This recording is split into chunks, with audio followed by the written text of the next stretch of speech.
what does maternal health mean to you as an individual?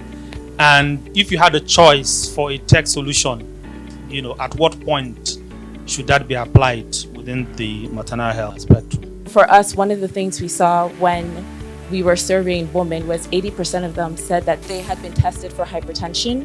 In addition to surveys, we also conducted clinical testing on 400 of the women, and we found that 40% of the women had hypertension, but only 10% had been told that they were diagnosed with hypertension. So even though they were engaging in the health system, how can we improve letting them know that they have hypertension? And then how can we provide solutions as time goes on so that even if they know that they have it, that they can take care of it? So some of the products we're going to create today, you need to think about those non-consumers and why is it that they haven't been able to get access to it in the past?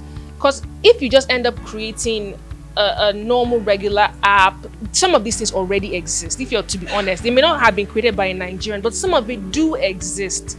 But why is it that despite its existence, these people in the very grassroots, their lives are not improved? Because you haven't spoken their language. You haven't come down to their own level for them to understand it, right? So you need to look at it that way. So I think the first thing is education. I'm really big on education, because if everybody understands that what normality is, and what is a deviation from the norm, I think less women will die.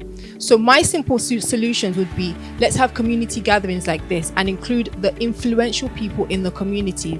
It's accountability, and then it's also retraining our staff, and hopefully we reduce our maternal and neonatal mortality. This, I think, is what is missing for maternal health. That accountability and that making sure that women's health and women's lives are worth saving. So don't give us something that will be so techy. You must bridge that gap between the now, the future, and the past. I think we have a duty to educate women. So the first thing is changing their mindset and getting them to see this is what good care looks like. To EpiAFRIC, I want to say a big thank you for providing this platform. This platform brings together deep domain expertise in healthcare as well as in technology. And until you have those sets of people in a room, you cannot even begin to think about where technology can impact healthcare.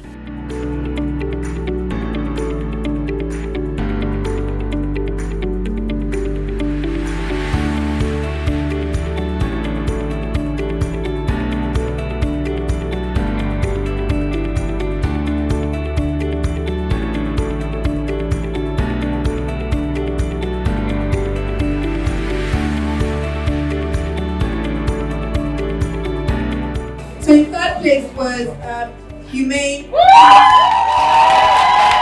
So in second place we have reporter health. In third place, we felt this was an amazing solution. Goes to So Care.